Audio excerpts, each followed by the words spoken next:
ఓం మహాగణపతే నమః. మనకి శుక్రుడు ఈ నవంబర్ మాసంలో నవంబర్ 2వ తేదీ నుంచి నవంబర్ 26వ తేదీ వరకు తులారాశిలోకి సంచారం చేస్తున్నాడు.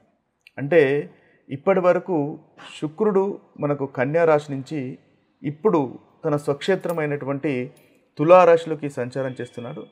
దాదాపుగా ఈ శుక్రగ్రహము ఈ రాశిలో 24 రోజుల పాటు ఉంటుంది.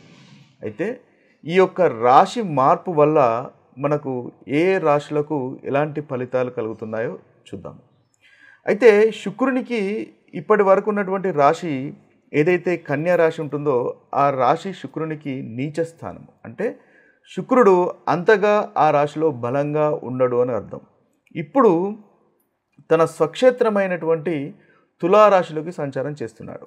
ఇది ఒక చక్కటి గ్రహ సంచారంగా చెప్పవచ్చు. శుక్రుడు ఈ యొక్క రాశిలో బలంగా ఉంటాడని చెప్పవచ్చు. మామూలుగా జన్మజాతకంలో గనక ఈ శుక్రగ్రహం బలంగా ఉన్నట్టయితే, మంచి పొజిషన్లో ఉన్నట్టయితే వ్యక్తికి చాలా చక్కటి ఫలితాలు కలుగుతాయి. అంటే శుక్రుడు ముఖ్యంగా కళలకు ప్రాతినిధ్యం వహిస్తాడు, ధనానికి ప్రాతినిధ్యం వహిస్తాడు, అదేవిధంగా కంఫర్టబుల్ లైఫ్కు ప్రాతినిధ్యం వహిస్తాడు, చక్కటి ఇల్లుకు, చక్కటి వాహనాలకు, లగ్జరీ ఐటమ్స్కి ప్రాతినిధ్యం వహిస్తాడు.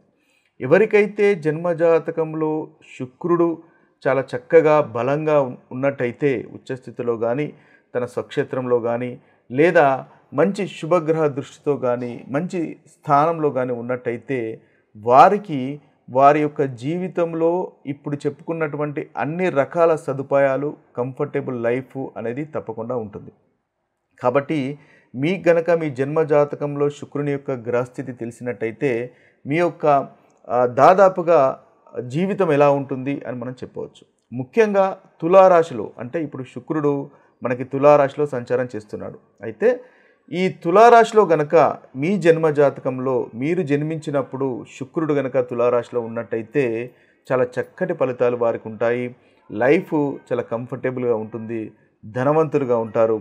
ముఖ్యంగా ఈ తులారాశి అనేది మన యొక్క 12 రాశుల లోపల తులారాశి అనేది బ్యాలెన్స్కు సంబంధించినటువంటి రాశి. అంటే చాలా బ్యాలెన్స్డ్గా ఉంటారు. ఇందులో శుక్రుడు తన స్వక్షేత్రం కాబట్టి శుక్రుడు గనక మీరు జన్మించినప్పుడు అదే రాశిలో గనక ఉన్నట్టయితే వీరు చాలా చక్కటి సహజ కళలపైన రుచి ఉన్నవారు అవుతారు. అదేవిధంగా మంచి విలాసవంతమైన జీవితం కోరుకునేవారు అవుతారు. అంతేకాకుండా న్యాయంగా ఆలోచిస్తారు. ముఖ్యంగా ఈ తులారాశి బ్యాలెన్స్డ్ రాశి కాబట్టి చాలా చక్కగా న్యాయంగా ఆలోచించేవారు అవుతారు. ఇది మీరు ముఖ్యంగా మీకు కనుక జన్మజాతకంలో శుక్రుడు ఉన్నప్పుడు కలిగే ఫలితాలు. అయితే ఇప్పుడు ప్రస్తుతము శుక్రుడు అదే తులారాశిలో సంచారం చేస్తున్నాడు కాబట్టి ఇప్పుడు ఈ రాశుల వారికి, అంటే ద్వాదశ రాశుల వారికి ఏ విధంగా ఉంటుంది ఈ 24 రోజులు అనేది మనము చూద్దాము. వృషభ రాశి వారికి ఈ నవంబర్ 2 నుంచి నవంబర్ 26 వరకు ఈ శుక్రుని యొక్క సంచారం వల్ల కలుగుతున్నటువంటి ఫలితాలు ముఖ్యంగా చూసుకున్నట్టయితే వీరికి రాశ్యాధిపతి శుక్రుడు కాబట్టి ఈ రాశ్యాధిపతి శుక్రుడు ముఖ్యంగా మనకు 5వ స్థానం నుంచి 6వ స్థానంలోకి సంచారం చేస్తున్నాడు. నీచ స్థానం నుంచి తన స్వక్షేత్రంలోకి సంచారం చేస్తున్నాడు. అంటే ఈ విషయంలో ముఖ్యంగా వీరికి ఆరోగ్యానికి సంబంధించినటువంటి విషయాల్లో చాలా చక్కగా ఉంటుంది. మీకు అనారోగ్యం కనుక ఇబ్బంది పెడుతున్నట్టయితే ఆ అనారోగ్యం తొలగిపోయి ఆరోగ్యం అనేది మెరుగుదల పడుతుంది. అయితే వీరికి ఈ శుక్రుని బలంగా ఉన్నప్పటికీ కాస్త 6వ స్థానంలో సంచారం అనేది అంతగా అనుకూలమైనటువంటి సంచారం కాదు. కాబట్టి స్త్రీల వల్ల అపార్థాలు వచ్చేటటువంటి అవకాశాలు కనిపిస్తున్నాయి. కాబట్టి ఆ విషయంలో కాస్త వృషభ రాశి వారు జాగ్రత్త పడవలసినటువంటి అవసరం ఉంటుంది. అదేవిధంగా ఖర్చులు కూడా పెరిగేటటువంటి అవకాశాలు ఉంటాయి. ఏదైనా లగ్జరీ ఐటమ్స్కు సంబంధించినటువంటి విషయాలు, ఆర్నమెంట్స్కు సంబంధించినటువంటి విషయాల్లో ఈ సమయంలో ఖర్చులు పెట్టేటటువంటి అవకాశాలు ఉంటాయి. కాబట్టి ఆ ఖర్చులు ఒకవేళ అన్నెసరీ ఖర్చులు అయితే వాటి కాస్త ఆచితూచి ఖర్చు పెట్టండి. తద్వారా మంచి ఫలితాలు మీకు కలుగుతాయి. అంతేకాకుండా వివాదాలు కలిగేటటువంటి అవకాశాలు కూడా ఈ యొక్క సంచారంలో వృషభ రాశి వారికి ఉంటాయి. కాబట్టి ఈ వివాదాల జోలికి కూడా వెళ్లకుండా చూసుకోవడం మంచిది. అయితే శుక్రుడు మొత్తానికి తన స్వక్షేత్రంలోనే ఉంటున్నాడు కాబట్టి ఈ ప్రతికూలమైనటువంటి ఫలితాలు అంతగా అనుభవంలోకి అయితే రావు. మీకు చక్కటి ఫలితాలే అధికంగా కలుగుతాయి. ముఖ్యంగా ధైర్యం పెరుగుతుంది, ఆత్మవిశ్వాసం పెరుగుతుంది, రాష్ట్రాధిపతి బలంగా ఉండడం కాబట్టి తద్వారా మీరు అనుకున్నటువంటి పనులు చేయగలుగుతారు. కంఫర్టబుల్ లైఫ్ అనేది ఈ 24 రోజుల్లో శుక్రగ్రహం వల్ల మీకు కలుగుతుంది అని మనము చెప్పవచ్చు. ఈ శుక్రుడు ముఖ్యంగా మనకు బలంగా చేసుకోవాలి. శుక్రుడు మన జాతకంలో ఒకవేళ నీచ స్థితిలో ఉన్నాడు లేదా దుస్థానంలో ఉన్నాడు కాబట్టి ఆ శుక్రుడిని మనం బలోపేతం చేసుకోవడానికి కొన్ని పరిహారాలు, చక్కటి పరిహారాలు మనకు శాస్త్రంలో చెప్పబడ్డాయి. అయితే ఈ పరిహారాలు కనుక చేసుకున్నట్టయితే మీ జాతకంలో శుక్రునికి బలాన్ని చేకూర్చిన వాళ్ళు అవుతారు.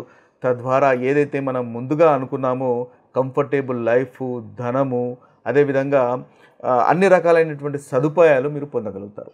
అయితే దానికి పరిహారాలు కనుక చూసుకున్నట్టయితే ముఖ్యంగా శుక్రుడు ప్రేమకు, సౌందర్యానికి, వివాహానికి, ధనానికి ముఖ్యంగా కారకత్వం వహిస్తాడు. ఒకవేళ మీ జన్మజాతకంలో గనక ఈ శుక్రుడు అంతగా అనుకూలంగా లేకపోతే మీకు ముఖ్యంగా వివాహం ఆలస్యం కావడం కానీ, లేదా వివాహ జీవితంలో విభేదాలు రావడం కానీ, దాంపత్య జీవితంలో సమస్యలు రావడం కానీ ఇలాంటివన్నీ జరుగుతూ ఉంటాయి. ముఖ్యంగా చర్మానికి అంటే స్కిన్కి సంబంధించినటువంటి ఇబ్బందులు రావడం కానీ, అదేవిధంగా శుక్రుడు కంటికి కూడా కారకత్వం వహిస్తాడు. కంటికి సంబంధించినటువంటి ఇబ్బందులు రావడం కానీ, గర్భాశయానికి సంబంధించినటువంటి ఇబ్బందులు రావడం లాంటివి ప్రతికూలమైనటువంటి ఫలితాలు మీ జన్మజాతకంలో శుక్రుడు బాగా లేనట్టయితే వస్తూ ఉంటాయి. అంతేకాకుండా శుక్రుడు మీ జన్మజాతకంలో బాగా లేకపోతే వ్యయాలు అంటే ఖర్చులు అధికంగా పెరుగుతాయి. ఈ ఖర్చులు పెరగడం వల్ల మీకు లగ్జరీ ఐటమ్స్కు అనవసరమైనటువంటి ఖర్చులు చేయడం వల్ల మీకు ఆర్థికంగా ఇబ్బందులు అనేవి ఎదురవుతాయి. అంటే మీకు ఇలాంటి సమస్యలు కనుక మీరు అనుభవిస్తున్నట్టయితే శుక్రుడు మీ యొక్క జాతకంలో అంతగా బలంగా లేడు అని గుర్తించాలి. అదేవిధంగా ఈ కంఫర్టబుల్ లైఫ్ అనేది ఉండకుండా ఉంటుంది. అయితే ఈ శుక్రుడిని బలోపేతం చేయడం వల్ల వీటిలైతే ప్రతికూలమైనటువంటి ఫలితాలు మనం అధిగమించవచ్చు. ముఖ్యంగా మంత్రజపం ఉంటుంది. అంటే రకరకాలైనటువంటి ఉపాయాలు మనకు శాస్త్రంలో ఇవ్వడం జరిగింది శుక్రుని గురించి. అందులో ముందుగా మంత్రజపం. ఇప్పుడు మనకి ఆ శాస్త్రంలో అంటే ఈ శుక్ర మంత్రాన్ని మనకు ఇవ్వడం జరిగింది. అది ఓం ద్రాం ద్రీం ద్రౌం శుక్రాయ నమః అనేటటువంటి మంత్రాన్ని గనక మనము ప్రతి శుక్రవారము ఉదయము లేదా సాయంత్రం గనక పూజా సమయంలో 108 సార్లు పఠించినట్టయితే మీ జాతకంలో శుక్రుడు బలవంతుడు అవుతాడు. అంటే శుక్రగ్రహం వల్ల చక్కటి ఫలితాలు మీకు కలుగుతాయి.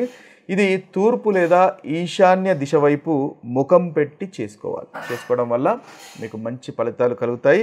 అదేవిధంగా తెల్ల చందనము లేదా స్ఫటిక జపమాలతోని ఈ 108 సార్లు గనక ఈ మంత్రాన్ని పఠించినట్టయితే మీకు చక్కటి ఫలితాలు కలుగుతాయి. శుక్రుడు మీ యొక్క జాతకంలో అనుకూలమైనటువంటి ఫలితాలు కలుగజేస్తాడు.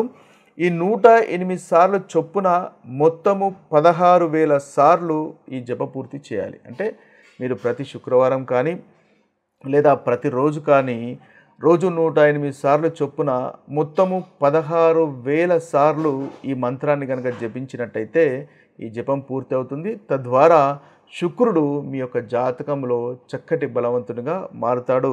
అన్ని రకాలైనటువంటి మీకు మంచి ఫలితాలు కలుగుతాయి.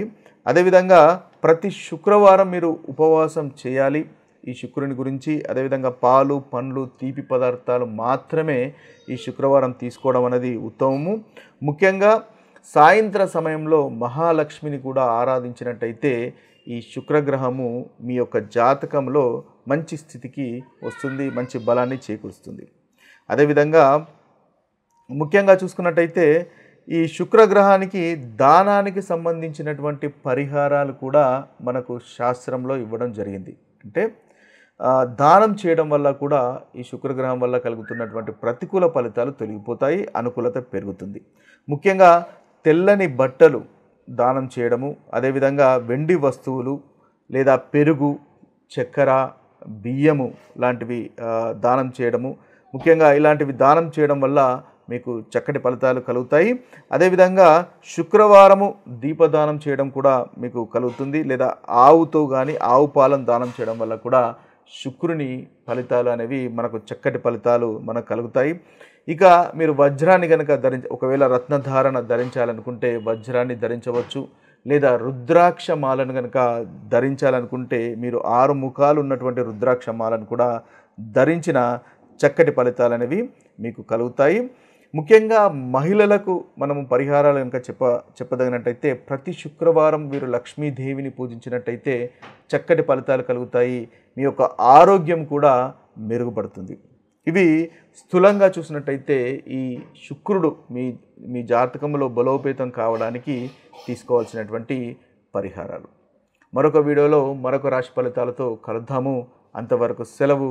సర్వే జన సుఖినో భవంతు. సర్వే సుజన సుఖినో భవంతు. నమస్తే.